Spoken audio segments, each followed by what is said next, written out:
You go, and you ruin it. And it's a good joke. You got it. Right? It's a good joke. Good joke. Welcome to PTI, boys and girls. Yeah, all right. Wilbon has the day off, as I said, so I'm pleased to be joined by our great friend and the co-host of the starting lineup on Sirius XM, Mr. Frank Isola. Wow. Not bad. And we lead today with a big surprise in the NBA. The Knicks fired head coach Tom Thibodeau. Tibbs led the Knicks to the playoffs in 4 of his 5 seasons at the helm, most recently bowing out to Indiana in the Eastern Conference Finals on Saturday. The team just won 50 games in consecutive seasons for the first time since the 90s. Frank, does this move make sense to you? Well, it doesn't make any sense, except if you cover the Knicks for a long time like I did. I always tell people, remove logic and reason from anything that happens, especially over the last 20 years under the current ownership group here. Tom Thibodeau and the Knicks won 10 playoff games, Tony. In the previous 18 years, they won 7. I think that's seven playoff wins over 18 years, and they kept moving the goalposts. It was, you have to beat Detroit. All right, you better be competitive against Boston. They beat Boston. Then they lose to Indiana. Everyone's treating Indiana like that's some also-ran team. They were really good since January 1st. So it feels to me like it's a bit of a witch hunt. They wanted Tom Thibodeau out for a long time, whether that's Jim Dolan, whether that's management. But the Knicks are going to go back to doing what they know best, which is losing basketball. When they finally had some stability and continuity and some winning, clearly couldn't handle prosperity. So I found out about this. I got a phone call about 2 hours ago.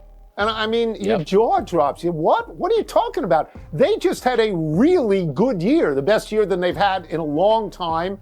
And Thibodeau was part of it. Now, I will tell you that I would watch these playoff games and I would see him on the sideline standing absolutely still with a pained expression on his face, and I figured he had ulcer problems. But I never got the sense that he didn't have control of the team, and I never got the sense that there was rebellion. Maybe there was. I'm going to ask you the questions that a sports writer would ask in this thing, which is, who are the Knicks chasing? Are they chasing a player and they had to make this change? Are they chasing a coach?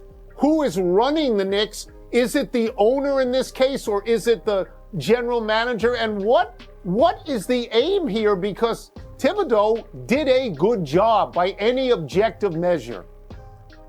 Yeah, they're all great questions. And, Leon Rose is the president. Leon was once Tom Thibodeau's agent. He's a team president. He was once his agent. There's no way, I can't imagine that Leon Rose wants Tom Thibodeau out. Jalen Brunson said right after they lost Indiana that he had his full support. So that leads me to the owner. Someone got to the owner. The one thing about the Knicks, you get these celebrities that show up at games and they pay crazy tickets. They want to hug the players after games. The Knicks get caught up in all the hoopla. They never get down to the nitty-gritty of what it takes to win. Think about this, Tony.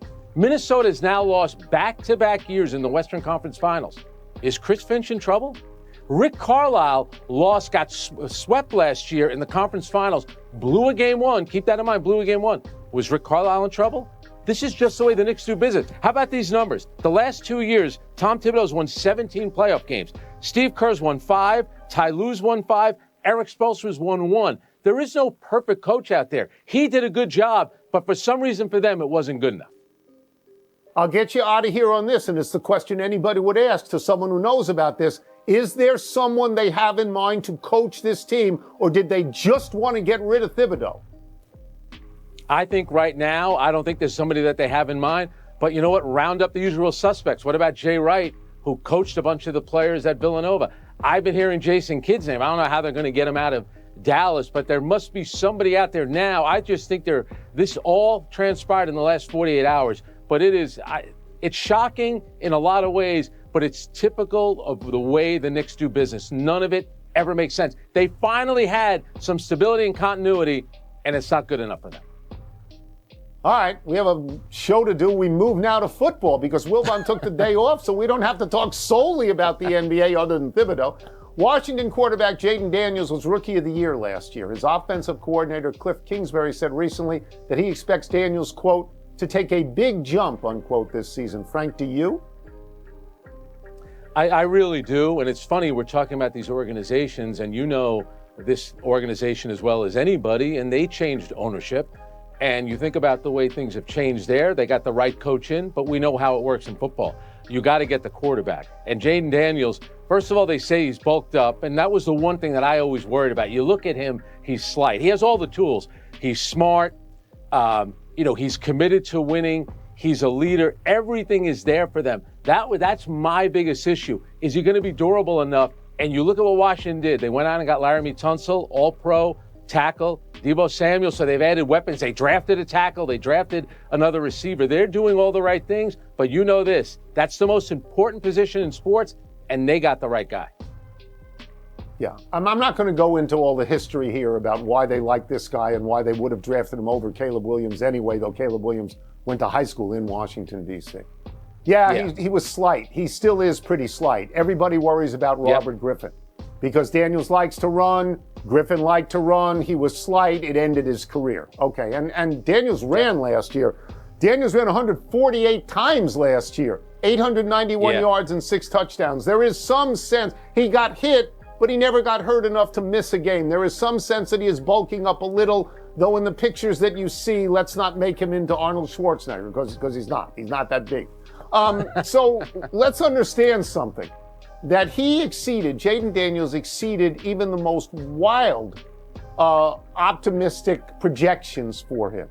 He took that team to a 12-5 record. That's a better record than they had in 30 plus years.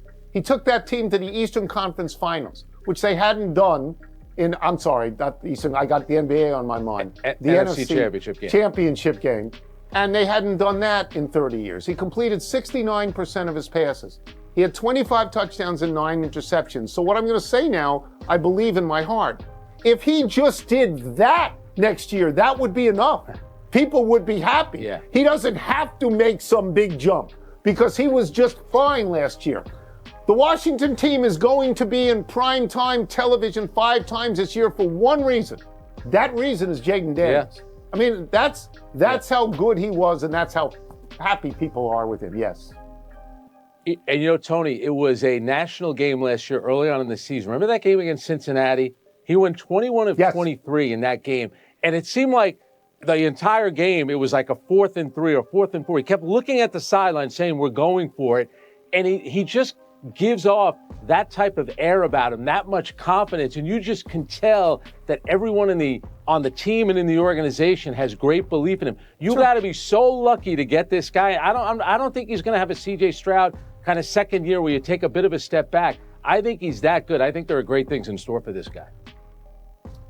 All right, let's move to baseball, where we've been ignoring someone, folks. Shohei Ohtani and Aaron Judge have received, justifiably so, much of the attention so far this season.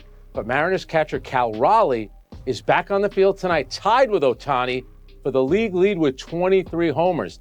The man known as the Big Dumper is putting up all-time hitting numbers for any catcher in baseball history, much less one who is a reigning Gold Glover. Tony, how should we talk about what Raleigh is doing right now?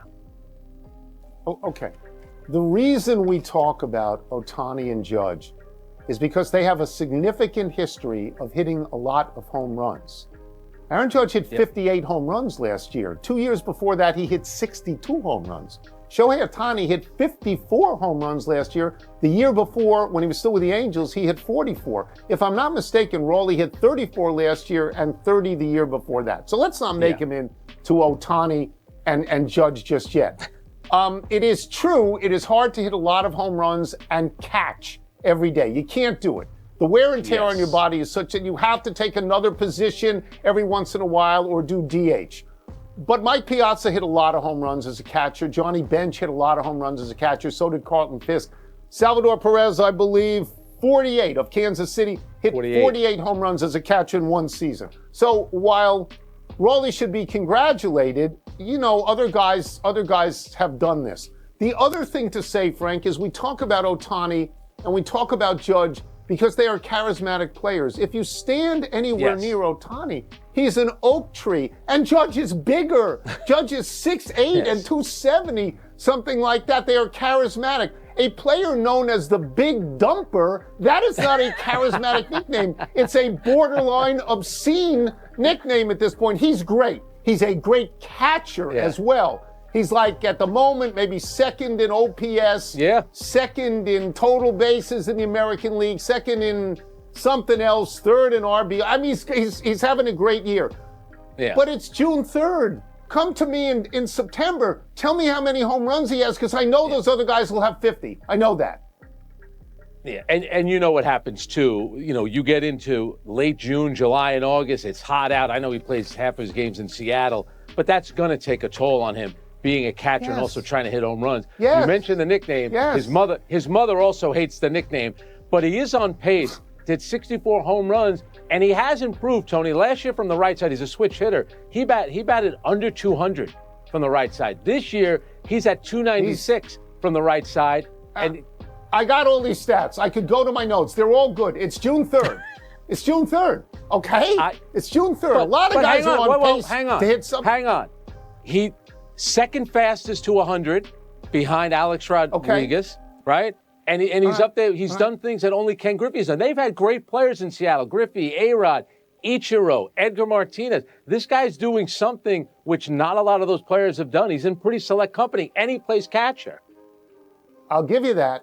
And I'll also tell you it's June 3rd. Just come to me in a couple of months. Let's take a break. Coming up, Shai Gilgeous-Alexander. Time to spank Frank. And toss-up. What's first? Toss-up, which point guard has been more effective? Shai Gilgeous-Alexander or Tyrese Halliburton?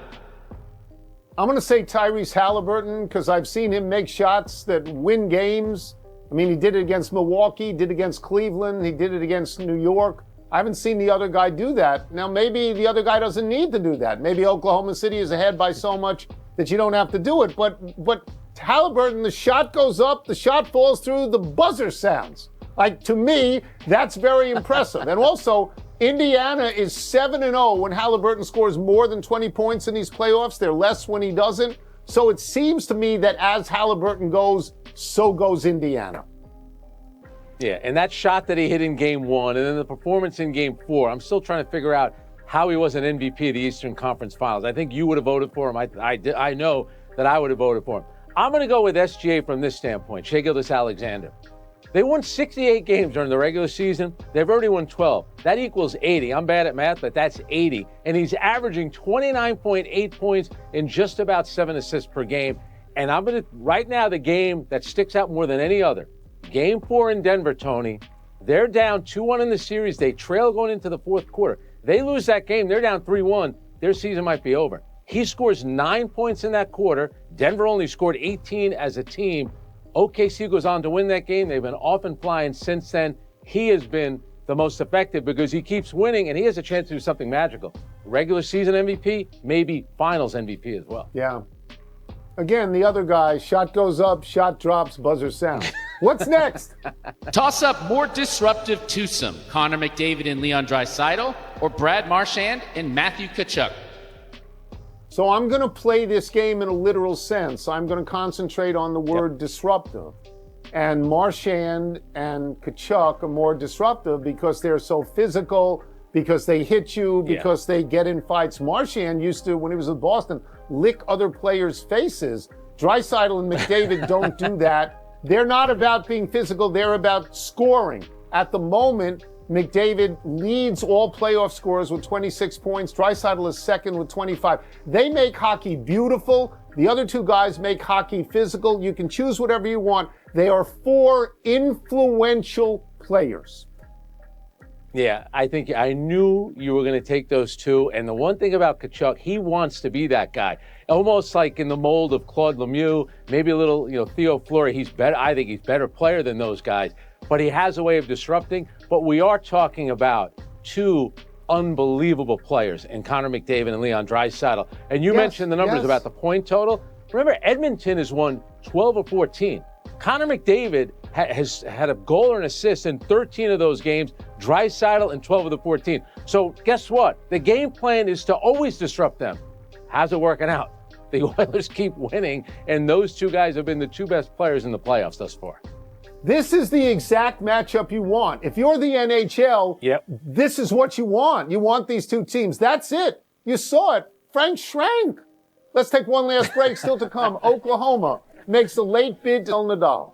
What better time to salute Nadal than during the French Open? Nadal won this tournament 14 times. Nadal's overall record on the red clay at Roland Garros is an astonishing 112-4. Lest you think Nadal was a one-trick clay court pony, he also won Wimbledon twice, the Australian Open twice, the US Open 4 times. Although Nadal is grouped with Roger Federer and Novak Djokovic, we associate Nadal more with Federer. Federer retired 3 years ago. Nadal is in his first year of full retirement. These two are like LeBron James and Steph Curry. Without them, there's a void at the top. Yeah. When you think of Roland Garros, you always think of Rafael Nadal. And I was always a Federer guy, but Nadal against Federer on the clay, 6-0 at Roland Garros. And he beat him at Wimbledon, so that puts Nadal just a little bit ahead of Roger, unfortunately. Happy anniversary, Nolan Ryan. On this day 36 years ago, the great fireballer pitched his 11th one-hitter, striking out 11 as Texas beat Seattle. It was Ryan's 16th game, giving up either no hits or one hit, breaking Bob Feller's record of 15. Ultimately, Ryan would park that record at 19. Ryan pitched the most no-hitters, 7. He is tied with Feller for the most one-hitters, 12. Ryan has the most two-hitters, 18. The most three-hitters, 31. Ryan has the most strikeouts, 5,714. Ryan pitched for mostly average teams that did not give him a lot of run support, which is reflected in his career record of 324 and 292. His 292 losses are third all time. The most wins and the most losses belong to Cy Young. I'm always reminded, whenever you hear about Nolan Ryan, you mention the numbers and the 5,700 strikeouts are ridiculous, that he once was on the same pitching staff in New York with Tom Seaver. Imagine what could have been with Seaver and Nolan Ryan together for 10 or 15 years. Oh, well. Ryan was just a kid at that point. Happy trails, Oklahoma softball. The Sooners' bid for their 5th straight national title ended in the semifinals last night, but not without late drama. Texas Tech ace and reigning player of the year, Nigeri Kennedy, was one strike away from eliminating the champs when 9-hole hitter Abigail Dayton hit an improbable 2-run homer to tie the game. It was only Dayton's 3rd homer of the season, and what a spot for it. But Texas Tech bounced back in the bottom half of the inning to win on a sac fly 3-2. It's the first time since 2018 that the Sooners won't be playing in the championship series. Oklahoma first baseman Sidney Sanders called it, quote, a very cinematic way to go out. You know, in the era of NIL and the transfer portal, let's think about what a dynasty Oklahoma softball has been. They won 4 in a row. They had won 6 of 8. That's like, the UCLA. That's how dominant they've been recently. And the melancholy trails to Jim Marshall, the standout Minnesota Vikings defensive end of the 60s and 70s, passed away today at the age of 87. Marshall was a 14-year captain in Minnesota and a key member of the Purple People Eaters alongside Hall of Famers Alan Page and Carl Eller.